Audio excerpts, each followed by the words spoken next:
potato wedges. Most of the leading fast food chains serve potato wedges at a big cost, but it really doesn't cost that much. If you make the way I show you, it's going to turn out yummy and you can make lots. Come on, let's see what all do we need to make potato wedges. For this we need non-starchy potatoes. Now this potato variety, if you see this, the skin comes off like this. That is the way you identify if a potato is starchy or non-starchy. You see this? If you could compare it with a regular potato, a waxy potato or a starchy potato, the skin of a starchy potato is quite firm, and in case of this it's quite loose. You can easily peel it off like this. So this is a non-starchy potato, and the reason to use these potatoes is that it has less amount of starch, so you can fry it for a longer time and the potato doesn't turn brown. Otherwise, if you use a starchy potato, when you fry it, it turns brown and it doesn't turn crisp. So that is why we are going to be using these potatoes. So it's non-starchy potatoes. 4 non-starchy potatoes, 1 tablespoon of dried herbs, half a cup of refined flour, 2 soup seasoning cubes, 1 tablespoon of red chili flakes, salt to taste, and oil to deep fry. Before we begin, first thing that you need to do is put water in a deep vessel to boil. So by the time the water comes to a boil, we will prepare the potatoes. The potato has to be washed very well, wiped dry, and then you have to cut them. So once you've cut the potato into half like this, further cut it into a quarter, and then you see if the wedge is too thick, then you may have to slice it once again like this. This is how you have to cut the potatoes. It's a very simple recipe. I have used a small potato, and also with a big potato you have to do the same thing. Preferably use potatoes of the same size, as it takes same amount of time to cook. If you use a big and a small at the same time, then the big potatoes will take a while to cook while the smaller will cook faster. The potatoes are ready, and the water is also hot. We have to just plunge this into hot water and a little bit of salt. Now we need to make a mixture with refined flour, and for which I need refined flour, herbs, dried herbs, red chili flakes, soup cubes. This acts as a very good flavoring agent, and you get this in a chicken flavor, at the same time even a vegetarian flavor. I have used the vegetarian one. Salt, and you have to mix this up like this very well. The refined flour should taste very tasty, as in the amount of salt and the soup cubes have to be so much that it imparts absolute flavor to the flour. And why are we doing this? You will see it shortly. Just mix it up well. If you feel, you can even do this. After you have mixed this well, you will have to put this into a Ziploc bag.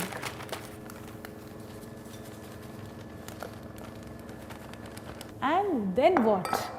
Just watch what I am going to do. Just keep this aside and let's see what has happened to the potatoes. You see this?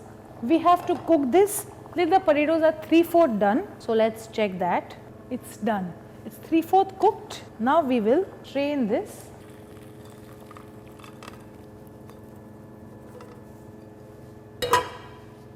The potatoes are cooked, but they are a little moist. So we will have to dry them. So how do you dry it? You just take a kitchen towel and just leave it on this for about 5 minutes, or you could also pat it up like this. Just pat it dry quickly. Okay, now what we have to do is very simple. Just put all of this into this bag with the refined flour. This is the secret of making potato wedges, and you will have just the way you get it outside. And after this you just have to do this. Make sure your Ziploc is absolutely sealed. That's it.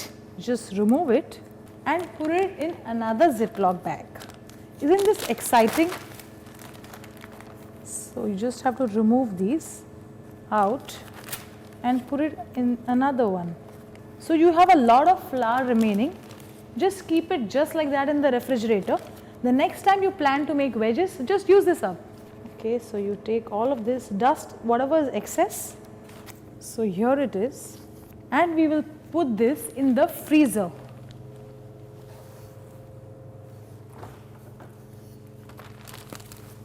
I have already kept one packet in the freezer, for us to fry. You need to freeze that for about good 3 to 4 hours. Once the potatoes are nice and hard is when you can actually fry it. So to fry, I have got oil here. The oil again has to be very, very hot. Reason being, when you put frozen potato wedges into very hot oil, the temperature of the oil comes down. And then what happens? If the oil is cold, potatoes will absorb the oil and it will get soggy, it will just not get crispy. And we need very, very crisp potato wedges, for which we need very, very, very hot oil. Okay, so the fries are also very well frozen, and please be careful when you add the wedges. Since it's frozen, it will have some amount of water on it or ice, so it's surely going to splutter like this. Just add slowly one by one, but the oil has to be very hot. And as you add frozen wedges to oil, the temperature of oil comes down, and then the temperature is just perfect to fry these wedges golden. If it sticks to each other, just break it like this. Ow! We'll switch off the gas and onto a kitchen napkin, we have to remove this. This is a perfect accompaniment with burgers, sandwiches, or you could just have it by itself with some good tomato ketchup. Make it just the way I have made it and you'll enjoy perfect potato wedges.